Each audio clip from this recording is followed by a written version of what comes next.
ಸ್ನೇಹಿತರೆ, ನಿಮಗೆ YouTube related ಅಥವಾ ಆ್ಯಡ್ಸೆನ್ಸ್ ರಿಲೇಟೆಡ್ ಏನೇ ಸಮಸ್ಯೆಗಳಿದ್ದರೂ ನೀವು ನಮ್ಮನ್ನು ಸಂಪರ್ಕಿಸಬಹುದು. ಅದೇ ರೀತಿ ನಮ್ಮ ಬಳಿ ಆನ್ಲೈನ್ ಸರ್ವೀಸಸ್ಗಳು ಕೂಡ ಇದೆ. ಸೊ ನೀವು ಯಾರು ಇನ್ಕಮ್ ಆ್ಯಂಡ್ ಕ್ಯಾಸ್ಟ್ ಸರ್ಟಿಫಿಕೇಟ್ಗೆ ಅಪ್ಲೈ ಮಾಡೋದಿತ್ತು, ಅದೇ ರೀತಿ ಪಾನ್ ಕಾರ್ಡ್ ಅಥವಾ ವೋಟರ್ ಐ ಡಿ ಕಾರ್ಡ್ಗೆ ಹೊಸದಾಗಿ ಅಪ್ಲೈ ಮಾಡೋದಿತ್ತು, ಇಲ್ಲ ಕರೆಕ್ಷನ್ ಮಾಡಿಸೋದಿತ್ತು ಅಂದರೂ ಕೂಡ ನೀವು ನಮ್ಮನ್ನು ಕಾಂಟ್ಯಾಕ್ಟ್ ಮಾಡ್ಬೋದು. ಹೀಗೆ ಹಲವಾರು ರೀತಿ ಆನ್ಲೈನ್ ಸರ್ವೀಸಸ್ಗಳು ಕೂಡ ನಮ್ಮ ಬಳಿ ಇದೆ. ಸೊ ನಮ್ಮ ಒಂದು ಕಾಂಟ್ಯಾಕ್ಟ್ ನಂಬರ್ ಸ್ಕ್ರೀನಲ್ಲಿ ಕೂಡ ಹಾಕಿರ್ತೀನಿ, ನೀವು ನೋಡ್ಕೊಬೋದು. ಅದೇ ರೀತಿ ಕಾಲ್ ಮಾಡುವ ಮೊದಲು ನಮಗೆ ವಾಟ್ಸಪ್ನಲ್ಲಿ ಮೆಸೇಜ್ ಮಾಡಿ ಆಮೇಲೆ ಕಾಲ್ ಮಾಡಿ. ಹಲೋ ಫ್ರೆಂಡ್ಸ್, ನಮಸ್ಕಾರ. ನಾನಿವತ್ತು ನಿಮಗೆ ತಿಳಿಸ್ಕೊಡ್ತಾ ಇರೋದು, ನಿಮ್ಮ ಒಂದು ಮೊಬೈಲಲ್ಲಿ ಮೆಮೊರೇಬಲ್ ಫೋಟೋಸ್ಗಳೇನಾದರೂ ಡಿಲೀಟ್ ಆಗಿದೆಯಾ? ಹಾಗಾದರೆ ತಲೆ ಕೆಡಿಸ್ಕೊಂಬೇಡಿ. ಇವತ್ತಿನ ವಿಡಿಯೋದಲ್ಲಿ ನಿಮ್ಮ ಒಂದು ಮೊಬೈಲಲ್ಲಿ ಫೋಟೋಸ್ಗಳು ಡಿಲೀಟ್ ಆಗಿರೋದನ್ನ ಯಾವ ರೀತಿ ರಿಕವರಿ ಮಾಡೋದು ಅಂತ ತಿಳಿಸ್ಕೊಡ್ತಾ ಇದ್ದೀನಿ. ಇದು ಯಾವುದೇ ರೀತಿ ಫೇಕ್ ವಿಡಿಯೋ ಅಲ್ಲ, ಇದು 100% ಜೆನ್ಯೂನ್ ವಿಡಿಯೋ. ನಾನು ಕೂಡ ಟ್ರೈ ಮಾಡಿದ್ದೀನಿ, ಜೊತೆಗೆ ನನಗೆ ಗೊತ್ತಿರೋರ ಹತ್ರನೂ ಕೂಡ ಈ ಒಂದು ಟ್ರಿಕ್ನ ನಾನು ಟ್ರೈ ಮಾಡಿಸಿದ್ದೀನಿ. ಸೊ ಅವ್ರಿಗೂ ಕೂಡ ವರ್ಕ್ ಆಗಿದೆ. ಸೊ ಹಂಗಾಗಿ ನಾನು ಈ ಒಂದು ವಿಡಿಯೋನ ಶೂಟ್ ಮಾಡ್ತಾ ಇರೋದು. ನಾನು ಇದುವರೆಗೂ ಯಾವುದೇ ವಿಡಿಯೋ ಮಾಡಿದ್ರು ಯಾವುದು ಕೂಡ ಇದುವರೆಗೂ ಫೇಕ್ ವಿಡಿಯೋ ಮಾಡಿಲ್ಲ, ಹಾಗೆ ಇದು ಕೂಡ ಯಾವುದೇ ರೀತಿ ಫೇಕ್ ವಿಡಿಯೋ ಅಲ್ಲ ಅಂತ ಹೇಳ್ತೀನಿ. ಸೊ ಡಿಲೀಟ್ ಆಗಿರುವ ಫೋಟೋಸ್ಗಳನ್ನ ಯಾವ ರೀತಿ ನಾವು ನಮ್ಮ ಒಂದು ಮೊಬೈಲಲ್ಲಿ ರಿಕವರಿ ಮಾಡೋದು ಅಂತ ತಿಳಿಸ್ಕೊಡ್ತೀನಿ. ಅದಕ್ಕೂ ಮುಂಚೆ ಈ ವಿಡಿಯೋಗೆ ಲೈಕ್ ಮಾಡಿಲ್ಲ ಅಂದರೆ ದಯವಿಟ್ಟು ಈ ಒಂದು ವಿಡಿಯೋಗೆ ಲೈಕ್ ಮಾಡಿ, ಹಾಗೆ ಈ ಒಂದು ವಿಡಿಯೋನ ಆದಷ್ಟು ಶೇರ್ ಮಾಡಿ. ಸೊ ಇದೇ ರೀತಿ ಯೂಸ್ಫುಲ್ ವಿಡಿಯೋಸ್ಗಳಿಗಾಗಿ ನಮ್ಮ ಒಂದು ಯೂಟ್ಯೂಬ್ ಚಾನಲ್ನ ಸಬ್ಸ್ಕ್ರೈಬ್ ಮಾಡ್ಕೊಳ್ಳಿ, ಹಾಗೆ ಪಕ್ಕದಲ್ಲಿ ಬರೋ ನೋಟಿಫಿಕೇಶನ್ ಮೇಲೆ ಕ್ಲಿಕ್ ಮಾಡಿ ಆಲ್ನ ಸೆಲೆಕ್ಟ್ ಮಾಡ್ಕೊಳ್ಳಿ. ನಾವು ಇದೇ ರೀತಿ ಯಾವುದೇ ಹೊಸ ವಿಡಿಯೋಸ್ಗಳನ್ನ ಅಪ್ಲೋಡ್ ಮಾಡಿದ್ರು ನಿಮಗೆ ಕೂಡಲೇ ನೋಟಿಫಿಕೇಶನ್ ಅನ್ನೋದು ಬರ್ತಾ ಇರುತ್ತೆ. ಹಾಗೆ ಈ ಒಂದು ವಿಡಿಯೋನ ನೀವು ಫೇಸ್ಬುಕ್ ಪೇಜ್ನ ನೋಡ್ತಿತ್ತು ಅಂದರೆ ಈ ಕೂಡಲೇ ನಮ್ಮ ಒಂದು ಪೇಜ್ನ ಫಾಲೋ ಮಾಡ್ಕೊಳ್ಳಿ. ಸೊ ಮೊದಲನೇದಾಗಿ ವಿಡಿಯೋ ಶುರು ಮಾಡೋಣ. ಮೊದಲಿಗೆ ನಾನು ನನ್ನ ಒಂದು ಮೊಬೈಲ್ನ ತಗೊಳ್ತೀನಿ. ಸೊ ನಾನು ನನ್ನ ಒಂದು ಮೊಬೈಲಲ್ಲಿ ಸ್ಕ್ರೀನ್ ರೆಕಾರ್ಡರ್ನ ಆನ್ ಮಾಡ್ಕೊತೀನಿ. ಸ್ಕ್ರೀನ್ ರೆಕಾರ್ಡರ್ನ ಆನ್ ಮಾಡ್ಕೊಂಡಿದ್ದೀನಿ. ಇನ್ನು ಈ ಒಂದು ಸ್ಕ್ರೀನ್ ರೆಕಾರ್ಡರ್ ಏನಿದೆ ಇದನ್ನು ನಾನು ಇವಾಗ ಸ್ಕ್ರೀನಲ್ಲಿ ಕೂಡ ಹಾಕ್ತೀನಿ, ನೀವು ನೋಡ್ಕೊಬೋದು. ಸೊ ಮೊದಲನೇದಾಗಿ ನೀವು ಪ್ಲೇ ಸ್ಟೋರಲ್ಲಿ ಡಿಸ್ಕ್ ಡಿಗ್ಗರ್ ಅಂತ ನೀವು ಸರ್ಚ್ ಮಾಡಬೇಕಾಗುತ್ತೆ. ನಾನಿವಾಗ ಸರ್ಚ್ ಮಾಡ್ತೀನಿ, ನೀವು ನೋಡ್ತಾ ಇರ್ಬೋದು. ಡಿಸ್ಕ್ ಡಿಗ್ಗರ್ ಅಂತ ಸರ್ಚ್ ಮಾಡ್ತು ಅಂದರೆ ಈ ಒಂದು ಅಪ್ಲಿಕೇಶನ್ ಕಾಣುತ್ತೆ. ಸೊ ಈ ಒಂದು ಅಪ್ಲಿಕೇಶನ್ನ ನೀವು ಡೌನ್ಲೋಡ್ ಮಾಡ್ಕೊಳ್ಳಿ. ಸೊ ಇನ್ಸ್ಟಾಲ್ ಮಾಡ್ಕೊಂತು ಅಂದರೆ ಅದು ಸ್ವಲ್ಪ ಲೋಡ್ ಆಗುತ್ತೆ, ವೆಯ್ಟ್ ಮಾಡಿ. ಸೊ ಇದೇನು ಅಪ್ಲಿಕೇಶನ್ ಸೈಜ್ ಏನು ಜಾಸ್ತಿ ಇಲ್ಲ, ಸೊ ಬೇಗನೆ ಡೌನ್ಲೋಡ್ ಆಗಿಬಿಡುತ್ತೆ. ಸೊ ನೋಡಿ, ಡೌನ್ಲೋಡ್ ಆಗಿದೆ. ಡೌನ್ಲೋಡ್ ಆದ ನಂತರ ಓಪನ್ ಮಾಡ್ಕೊಳ್ಳಿ. ಸೊ ಓಪನ್ ಮಾಡ್ಕೊಂತು ಅಂದರೆ ಸ್ಟಾರ್ಟಿಂಗು ನಿಮಗೆ ಈ ರೀತಿ ಒಂದು ಇಂಟರ್ಫೇಸ್ ಬರುತ್ತೆ. ಸೊ ಇಲ್ಲಿ ನೀವು ಸ್ಕ್ಯಾನ್ ಫಾರ್ ಲಾಸ್ಟ್ ಫೋಟೋಸ್ ಅಂತ ಇದೆ ನೋಡಿ. ಸೊ ಈ ಒಂದು ಆಪ್ಷನ್ ಮೇಲೆ ಕ್ಲಿಕ್ ಮಾಡ್ಕೊಳ್ಳಿ. ಕ್ಲಿಕ್ ಮಾಡ್ಕೊಂಡ ನಂತರ ನಿಮಗೆ ಕೆಲವೊಂದು ಪರ್ಮಿಷನ್ಸ್ಗಳು ಕೇಳುತ್ತೆ. ಸೊ ಇಲ್ಲಿ ಎಲ್ಲ ಒಂದು ಪರ್ಮಿಷನ್ಸ್ಗಳಿಗೂ ಕೂಡ ಅಲೋ ಕೊಡಬೇಕಾಗುತ್ತೆ. ಸೊ ಇಲ್ಲಿ ಗೋ ಟು ಸೆಟ್ಟಿಂಗ್ಸ್ ಅಂತ ಇದೆ ನೋಡಿ, ಈ ಒಂದು ಆಪ್ಷನ್ ಮೇಲೆ ಕ್ಲಿಕ್ ಮಾಡ್ಕೊಳ್ಳಿ. ಕ್ಲಿಕ್ ಮಾಡ್ಕೊಂಡ ನಂತರ ಇಲ್ಲಿ allow access to manage all files ಅಂತ ಇದೆ ನೋಡಿ. ಸೊ ಈ ಒಂದು ಆಪ್ಷನ್ನ ಆನ್ ಮಾಡ್ಕೊಳ್ಳಿ. ಆನ್ ಮಾಡ್ಕೊಂಡ ನಂತರ ಬ್ಯಾಕ್ ಬನ್ನಿ. ಬ್ಯಾಕ್ ಬಂದ ನಂತರ ನೋಟಿಫಿಕೇಶನ್ ಪರ್ಮಿಷನ್ ಕೇಳುತ್ತೆ, ಇದಕ್ಕೂ ಕೂಡ ಅಲೋ ಕೊಡಿ. ಅಲೋ ಕೊಟ್ಟ ನಂತರ ನಿಮ್ಮ ಒಂದು ಮೊಬೈಲಲ್ಲಿ ಯಾವ್ಯಾವೆಲ್ಲ ಒಂದು ಫೋಟೋಸ್ಗಳು ಡಿಲೀಟ್ ಆಗಿರುತ್ತೆ ಪ್ರತಿಯೊಂದನ್ನು ಸ್ಕ್ಯಾನ್ ಮಾಡ್ಕೊಳ್ಳುತ್ತೆ. ಬಟ್ ಇದರಲ್ಲಿ ಒಂದು ಏನಪ್ಪ ಡ್ರಾಬ್ಯಾಕ್ ಅಂದರೆ, ನಿಮ್ಮ ಹತ್ರ ಈಗ ಆಲ್ರೆಡಿ ನಿಮ್ಮ ಮೊಬೈಲಲ್ಲಿ ಆಲ್ರೆಡಿ ಏನು ಎಕ್ಸಿಸ್ಟಿಂಗ್ ಫೋಟೋಸ್ ಇರುತ್ತೆ ಅದು ಕೂಡ ಸ್ಕ್ಯಾನ್ ಮಾಡ್ಕೊಳ್ಳುತ್ತೆ, ಜೊತೆಗೆ ಡಿಲೀಟ್ ಆಗಿರುವ ಫೋಟೋಸ್ಗಳನ್ನು ಕೂಡ ಸ್ಕ್ಯಾನ್ ಮಾಡ್ಕೊಳ್ಳುತ್ತೆ. ಇದು ಆಲ್ಮೋಸ್ಟ್ 80 to 90% ಅಷ್ಟು ನಿಮಗೆ ಫೋಟೋಸ್ಗಳು ರಿಕವರಿ ಆಗುತ್ತೆ ಈ ಒಂದು ಅಪ್ಲಿಕೇಶನ್ ಮುಖಾಂತರ. ಇನ್ನು ಕೆಲವೊಂದು ಫೋಟೋಸ್ಗಳು ರಿಕವರಿ ಆಗಲ್ಲ, ಬಿಕಾಸ್ ಅದು ತುಂಬ ದಿನ ಆಗಿರುತ್ತೆ. ನೀವು ಆಲ್ರೆಡಿ ತುಂಬ ಫೈಲ್ಸ್ಗಳು ಡಿಲೀಟ್ ಮಾಡೋದು, ಮತ್ತು ಇನ್ಸ್ಟಾಲ್ ಮಾಡೋದು, ಮತ್ತು ಅದು ಆ ಒಂದು ಫೈಲ್ ಜಾಗಕ್ಕೆ ಮತ್ತೊಂದು ಫೈಲ್ನ ಆ್ಯಡ್ ಮಾಡೋದು, ಈ ರೀತಿ ಮಾಡಿರ್ತೀರ ಅಲ್ವಾ. ಹಂಗಾಗಿ ಸಮ್ ಫೋಟೋಸ್ಗಳು ಮಿಸ್ ಆಗೋ ಸಾಧ್ಯತೆ ಇರುತ್ತೆ. ಬಟ್ 90%, 80 to 90% ಅಂತೂ ಸಿಕ್ಕೇ ಸಿಗುತ್ತೆ. ಸೊ ತಲೆಗೆಡ್ಸ್ಕೊಂಬಿಡಿ. ಸೊ ಈ ರೀತಿ ಫುಲ್ಲು ಸ್ಕ್ಯಾನ್ ಆಗುತ್ತೆ. ಸ್ಕ್ಯಾನ್ ಆದ ನಂತರ ನಿಮಗೆ ಈ ರೀತಿ ಬರುತ್ತೆ. ಸೊ ಇಲ್ಲಿ ನೀವೇನು ಮಾಡಬೇಕು, ನಿಮ್ಮ ಒಂದು ಫೋಟೋ ಯಾವ ಫೋಟೋ ಡಿಲೀಟ್ ಆಗಿರುತ್ತೆ ಅದನ್ನು ನೀವಿಲ್ಲಿ ನೋಡಬೇಕಾಗುತ್ತೆ. ಸೊ ಹುಡುಕೋಬೇಕಾಗುತ್ತೆ. ಸೊ ನಾನು ಇಲ್ಲಿ ಎಕ್ಸಾಂಪಲ್ಗೋಸ್ಕರ ನಾನು ಯಾವುದಾದ್ರೂ ಒಂದು ಫೋಟೋನ ನಾನು ಸೆಲೆಕ್ಟ್ ಮಾಡಿ ತೋರಿಸ್ತೀನಿ.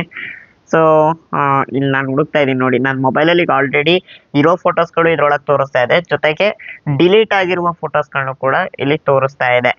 ಸೊ ನಾನಿಲ್ಲಿ ನಿಮಗೆ ತೋರಿಸೋದಕ್ಕೋಸ್ಕರ ಒಂದು ಫೋಟೋನ ಸೆಲೆಕ್ಟ್ ಮಾಡ್ಕೊತೀನಿ. ಓಕೆ, ನಾನು ಒಂದು ತಮ್ಮೇಲ್ ಮಾಡಿದ್ದೆ. ಸೊ ನಮ್ಮದು ಆನ್ಲೈನ್ ಸರ್ವಿಸ್ ಇದೆ ಅಂತ ಹೇಳಿದ್ದೆ ಅಲ್ವಾ. ಸೊ ಅದರದ್ದೊಂದು ತಮ್ಮೇಲ್ ಮಾಡ್ಕೊಂಡಿದ್ದೆ. ಸೊ ಆ ತಮ್ಮೇಲ್ನ ನಾನು ಆಲ್ರೆಡಿ ಡಿಲೀಟ್ ಮಾಡಿದ್ದೀನಿ ನನ್ನ ಮೊಬೈಲಲ್ಲಿ, ಬಟ್ ಸ್ಟಿಲ್ ಈ ಅಪ್ಲಿಕೇಶನಲ್ಲಿ ತೋರಿಸ್ತಾ ಇದೆ. ನೀವು ರೀಸೈಕಲ್ ಬಿನ್ನಲ್ಲಿ ಡಿಲೀಟ್ ಮಾಡಿದ್ರು ಈ ಅಪ್ಲಿಕೇಶನಲ್ಲಿ ತೋರಿಸುತ್ತೆ. ಸೊ ನನಗಿಲ್ಲಿ ತೋರಿಸ್ತಾ ಇದೆ. ಸೊ ನೀವಿಲ್ಲಿ ಈ ಒಂದು ಫೋಟೋ ಸೆಲೆಕ್ಟ್ ಮಾಡ್ಕೊಬೇಕಾಗುತ್ತೆ. ಸೊ ಆ್ಯಸ್ ಇಟ್ ಈಸ್ ಎಲ್ಲ ಫೋಟೋಸ್ಗಳನ್ನು ಕೂಡ ನೀವು ಇದೇ ರೀತಿ ಸೆಲೆಕ್ಟ್ ಮಾಡ್ಕೊಬೋದು. ನಾನಿಲ್ಲಿ ಒಂದೇ ಒಂದು ತಮ್ಮೇಲ್ನ ನಾನು ಸೆಲೆಕ್ಟ್ ಮಾಡ್ಕೊಂಡು ತೋರಿಸ್ತೀನಿ. ಸೊ ಇಲ್ಲಿ ಫೋಟೋ ಸೆಲೆಕ್ಟ್ ಮಾಡ್ಕೊಂಡ ನಂತರ ಇಲ್ಲಿ ರಿಕವರಿ ಅಂತ ಇದೆ ನೋಡಿ, ಇದನ್ನ ಕ್ಲಿಕ್ ಮಾಡ್ಕೊಳ್ಳಿ. ಕ್ಲಿಕ್ ಮಾಡ್ಕೊಂಡ ನಂತರ ನಿಮಗೆ ಈ ರೀತಿ ಒಂದು ಇಂಟರ್ಫೇಸ್ ಬರುತ್ತೆ. ಇಲ್ಲಿ ನಿಮಗೆ ಮೂರು ಆಪ್ಷನ್ ಬರುತ್ತೆ. ಈ ಮೂರು ಆಪ್ಷನ್ ಅಲ್ಲಿ ನೀವು ಎರಡನೇ ಆಪ್ಷನ್ ನ ಸೆಲೆಕ್ಟ್ ಮಾಡ್ಕೊಬೇಕಾಗುತ್ತೆ. ಸೊ ಸೇವ್ ದ ಫೈಲ್ಸ್ ಅಂತ ಇದೆ ನೋಡಿ, ಸೊ ಈ ಒಂದು ಆಪ್ಷನ್ ಮೇಲೆ ಕ್ಲಿಕ್ ಮಾಡ್ಕೊಳ್ಳಿ. ಕ್ಲಿಕ್ ಮಾಡ್ಕೊಂಡ ನಂತರ ನಿಮಗೆ ಈ ರೀತಿ ಒಂದು ಇಂಟರ್ಫೇಸ್ ಬರುತ್ತೆ. ಸೊ ಈ ರೀತಿ ಇಂಟರ್ಫೇಸ್ ಬಂದ ನಂತರ ನೀವು ಇಲ್ಲಿ ಫೋಲ್ಡರ್ ನ ಸೆಲೆಕ್ಟ್ ಮಾಡ್ಕೊಬೇಕಾಗುತ್ತೆ. ಸೊ ಇಲ್ಲಿ ಆಲ್ರೆಡಿ ಎಕ್ಸಿಸ್ಟ್ ಇರೋ ಒಂದು ಫೋಲ್ಡರ್ನು ಕೂಡ ನೀವು ಸೆಲೆಕ್ಟ್ ಮಾಡ್ಕೊಬಹುದು. ಇಲ್ಲ ಹೊಸ ಫೋಲ್ಡರ್ ಕ್ರಿಯೇಟ್ ಮಾಡ್ತೀನಿ ಅಂದ್ರೆ ಸೊ ಇಲ್ಲಿ ಕ್ರಿಯೇಟ್ ನ್ಯೂ ಫೋಲ್ಡರ್ ಅಂತ ಇದೆ ನೋಡಿ, ಸೊ ಇದನ್ನ ಕ್ಲಿಕ್ ಮಾಡಿಬಿಟ್ಟು ಕೂಡ ನೀವು ಹೊಸ ಫೋಲ್ಡರ್ನ ಕ್ರಿಯೇಟ್ ಮಾಡ್ಕೊಬಹುದು.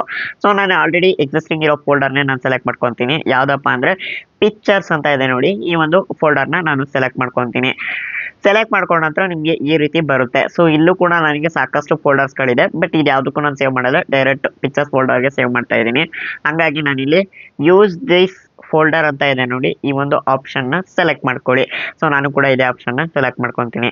ಸೆಲೆಕ್ಟ್ ಮಾಡ್ಕೊಂಡ ನಂತರ allow DiskDigger to access files in pictures ಅಂತ ಕೇಳ್ತಾ ಇದೆ. ಅಂದ್ರೆ ಈ ಒಂದು ಫೋಲ್ಡರ್ಗೆ ಆಕ್ಸೆಸ್ ಮಾಡೋದಕ್ಕೆ ಪರ್ಮಿಷನ್ ಕೊಡ್ತೀರಾ ಅಂತ ಕೇಳ್ತಾ ಇದೆ. ಸೊ ನೀವು ಇಲ್ಲಿ ಅಲೋ ಆಪ್ಷನ್ ಮೇಲೆ ಕ್ಲಿಕ್ ಮಾಡ್ಕೊಳ್ಳಿ. ಕ್ಲಿಕ್ ಮಾಡ್ಕೊಂತು ಅಂದ್ರೆ ನಿಮಗೆ ಈ ರೀತಿ ಒಂದು ಇಂಟರ್ಫೇಸ್ ಬರುತ್ತೆ. ಸೊ ಇವಾಗ ಈ ಒಂದು ಫೋಟೋಸ್ ಏನಿರುತ್ತೆ ಇದು ರಿಕವರಿ ಆಗಿರುತ್ತೆ. ನಾನು ಬೇಕಾದ್ರೆ ನಿಮಗೆ ತೋರಿಸ್ತೀನಿ, ವಿತ್ ಪ್ರೂಫೇ ತೋರಿಸ್ತೀನಿ. ನಾನು ಇವಾಗ ಫೈಲ್ಸ್ ಆಪ್ಷನ್ ನ ಓಪನ್ ಮಾಡ್ಕೊತೀನಿ, ಅಪ್ಲಿಕೇಶನ್ ಓಪನ್ ಮಾಡ್ಕೊತೀನಿ. ಓಪನ್ ಮಾಡ್ಕೊಂಡ ನಂತರ ಇಂಟರ್ನಲ್ ಸ್ಟೋರೇಜ್ ನ ಓಪನ್ ಮಾಡ್ಕೊತೀನಿ, ಜೊತೆಗೆ ಪಿಕ್ಚರ್ಸ್ ಫೋಲ್ಡರ್ನು ಕೂಡ ಓಪನ್ ಮಾಡ್ಕೊತೀನಿ. ಓಪನ್ ಮಾಡ್ಕೊಂಡ ನಂತರ ಇಲ್ಲಿ ನೋಡ್ತಾ ಇದ್ರೆ ನಮಗೆ ಈಗ ಜಸ್ಟ್ ನಾವು ಇವಾಗಿನ ಫೋಟೋ ಅನ್ನೋದು ರಿಕವರಿ ಆಗಿದೆ. ಇದನ್ನ ಓಪನ್ ಮಾಡಿ ಕೂಡ ತೋರಿಸ್ತೀನಿ. ಸೊ ನೋಡ್ತಾ ಇದ್ರೆ ನಮ್ಮ ಒಂದು ತಮ್ಮೇಲ್ ಏನಿದೆ ಅದು ಇವಾಗ ಓಪನ್ ಆಗಿದೆ. ಸೊ ಈ ರೀತಿ ನೀವು ಡಿಲೀಟ್ ಆಗಿರುವ ಫೋಟೋಸ್ಗಳನ್ನು ಕೂಡ ರಿಕವರಿ ಮಾಡ್ಕೊಬಹುದು. ಸೊ ಇದರಲ್ಲಿ ಒಂದು ಡ್ರಾಬ್ಯಾಕ್ ಏನಪ್ಪಾ ಅಂದ್ರೆ ನಿಮ್ಮ ಒಂದು ಮೊಬೈಲ್ ಏನಿದೆ, ಸೊ ಈ ಒಂದು ಮೊಬೈಲ್ ಏನಿದೆ ಇದು ಯಾವುದೇ ಕಾರಣಕ್ಕೂ ಫಾರ್ಮೇಟ್ ಆಗಿರಬಾರ್ದು. ಫಾರ್ಮೇಟ್ ಅಂದ್ರೆ OS ನ ಫ್ಲಾಶ್ ಮಾಡಿಸೋದಾಗಿರ್ಬೋದು ಅಥವಾ OS ನ ರೀಸೆಟ್ ಮಾಡೋದಾಗಿರ್ಬೋದು. ಸೊ ಈ ರೀತಿ ಏನಾದರೂ ನೀವು ಮಾಡಿತ್ತು ಅಂದ್ರೆ ಯಾವುದೇ ಕಾರಣಕ್ಕೂ ಫೋಟೋಸ್ಗಳು ರಿಕವರಿ ಆಗಲ್ಲ. ಜೊತೆಗೆ ತುಂಬಾ ವರ್ಷ, ಸುಮಾರು ಒಂದು 10-15 ವರ್ಷದ್ದು ಫೋಟೋಸ್ ಡಿಲೀಟ್ ಆಗಿರೋದು ರಿಕವರಿ ಆಗಬೇಕು ಅಂದ್ರೂ ಆಗೋದಿಲ್ಲ. ಯಾಕಂತ ಅಂದ್ರೆ ನೀವು ಆ ಡಿಲೀಟ್ ಆಗಿರೋ ಫೈಲ್ಗೆ ಆಲ್ಟರ್ನೇಟಿವ್ ಆಗಿ ಹೊಸ ಫೋಲ್ಡರ್ಸ್ಗಳನ್ನ ಕ್ರಿಯೇಟ್ ಮಾಡಿರ್ತೀರಾ, ಹೊಸ ಅಪ್ಲಿಕೇಶನ್ಸ್ಗಳನ್ನ ಇನ್ಸ್ಟಾಲ್ ಮಾಡಿರ್ತೀರಾ, ಮತ್ತೆ ಅಂತ ಅಪ್ಲಿಕೇಶನ್ಸ್ಗಳನ್ನ ಡಿಲೀಟ್ ಮಾಡಿರ್ತೀರಾ, ಫೋಲ್ಡರ್ಸ್ಗಳನ್ನ ಡಿಲೀಟ್ ಮಾಡಿರ್ತೀರಾ. ಸೊ ಒಂಥರ ಡಿಲೀಟ್ ಮಾಡೋದು ಮತ್ತೆ ಇನ್ಸ್ಟಾಲ್ ಮಾಡೋದು, ಡಿಲೀಟ್ ಮಾಡೋದು ಇನ್ಸ್ಟಾಲ್ ಮಾಡೋದು, ಲೋಡ್ ಮಾಡೋದು ಡಿಲೀಟ್ ಮಾಡೋದು, ಲೋಡ್ ಮಾಡೋದು ಡಿಲೀಟ್ ಮಾಡೋದು, ಈ ರೀತಿ ಮಾಡಿರ್ತೀರಾ ಅಲ್ವಾ. ಹಂಗಾಗಿ ಹಳೆ ಫೈಲ್ಸ್ಗಳು ಡಿಲೀಟ್ ಆಗಿರೋ ಸಾಧ್ಯತೆಗಳು ಇರುತ್ತೆ. ಸೊ ಆಲ್ಮೋಸ್ಟ್ ನಾನು ನೋಡ್ದಂಗೆ ಸುಮಾರು ಒಂದು 2-3 ವರ್ಷದ ಹಳೆ ಫೋಟೋಸ್ಗಳೆಲ್ಲ ಸಿಗುತ್ತೆ. ಅದಕ್ಕಿಂತ ಜಾಸ್ತಿ ಒಂದು 5 ವರ್ಷ, 6 ವರ್ಷ, 10 ವರ್ಷ ಈ ರೀತಿ ತುಂಬಾ ಹಳೆ ಫೋಟೋಸ್ಗಳು ಸಿಗೋದು ಸ್ವಲ್ಪ ಡೌಟ್ ಅಂತ ಹೇಳ್ತೀನಿ. ಜೊತೆಗೆ ಫೋನು ಫಾರ್ಮೇಟ್ ಆಗಿತ್ತು ಅಂದ್ರೆ 100% ಸಿಗಲ್ಲ ಅಂತ ಕೂಡ ಹೇಳ್ತೀನಿ. ಸೊ ಐ ಹೋಪ್ ನಿಮಗೆ ಈ ಒಂದು ವಿಡಿಯೋ ಹೆಲ್ಪ್ಫುಲ್ ಆಗಿದೆ ಅಂತ ಅನ್ಕೊಂತೀನಿ. ಸೊ ಈ ಒಂದು ವಿಡಿಯೋ ನಿಮಗೆ ಇಷ್ಟ ಆಗಿತ್ತು, ಜೊತೆಗೆ ಹೆಲ್ಪ್ಫುಲ್ ಆಗಿತ್ತು ಅಂದ್ರೆ ದಯವಿಟ್ಟು ಈ ಒಂದು ವಿಡಿಯೋಗೆ ಲೈಕ್ ಮಾಡಿ. ಹಾಗೆ ಈ ಒಂದು ವಿಡಿಯೋನ ಆದಷ್ಟು ನಿಮ್ಮ ಒಂದು ಫ್ರೆಂಡ್ಸ್, ಫ್ಯಾಮಿಲಿ ಮೆಂಬರ್ಸ್ಗಳ ಜೊತೆ ಸೋಷಿಯಲ್ ಮೀಡಿಯಾಗಳಲ್ಲಿ ಶೇರ್ ಮಾಡಿ. ಸೊ ಅವ್ರಿಗೂ ಕೂಡ ತುಂಬಾನೇ ಹೆಲ್ಪ್ ಆಗುತ್ತೆ. ಹಾಗೆ ಇದೇ ರೀತಿ ಯೂಸ್ಫುಲ್ ವಿಡಿಯೋಸ್ಗಳಿಗಾಗಿ ನಮ್ಮ ಒಂದು ಯೂಟ್ಯೂಬ್ ಚಾನಲ್ನ ಸಬ್ಸ್ಕ್ರೈಬ್ ಮಾಡ್ಕೊಳ್ಳಿ. ಸಬ್ಸ್ಕ್ರೈಬ್ ಮಾಡ್ಕೊಂಡು ಪಕ್ಕದಲ್ಲಿ ಬರೋ ನೋಟಿಫಿಕೇಶನ್ ಮೇಲ್ನ ಕ್ಲಿಕ್ ಮಾಡಿ ಆಲ್ನ ಸೆಲೆಕ್ಟ್ ಮಾಡ್ಕೊಳ್ಳಿ. ನಾವು ಇದೇ ರೀತಿ ಯಾವುದೇ ಹೊಸ ವಿಡಿಯೋಸ್ಗಳನ್ನ ಅಪ್ಲೋಡ್ ಮಾಡಿದ್ರು ನಿಮಗೆ ಕೂಡಲೇ ನೋಟಿಫಿಕೇಶನ್ ಅನ್ನೋದು ಬರ್ತಾ ಇರುತ್ತೆ. ಸೊ ಹಾಗೆ ಈ ವಿಡಿಯೋ ಅನಿಸಿಕೆ ಅಭಿಪ್ರಾಯಗಳನ್ನು ಕೂಡ ಕಮೆಂಟ್ ಸೆಕ್ಷನ್ ಅಲ್ಲಿ ಕಮೆಂಟ್ ಮಾಡಿ ತಿಳಿಸಿ. ಸೊ ಹಾಗೆ ನೀವಿನ್ನು ನನ್ನ Telegram channel, WhatsApp channel, Instagram ಮತ್ತೆ ಫೇಸ್ಬುಕ್ ಪೇಜ್ನಲ್ಲಿ ನನ್ನನ್ನು ಫಾಲೋ ಮಾಡ್ತಾ ಇಲ್ಲ ಅಂದ್ರೆ ಈ ಕೂಡಲೇ ಫಾಲೋ ಮಾಡ್ಕೊಳ್ಳಿ. So thank you.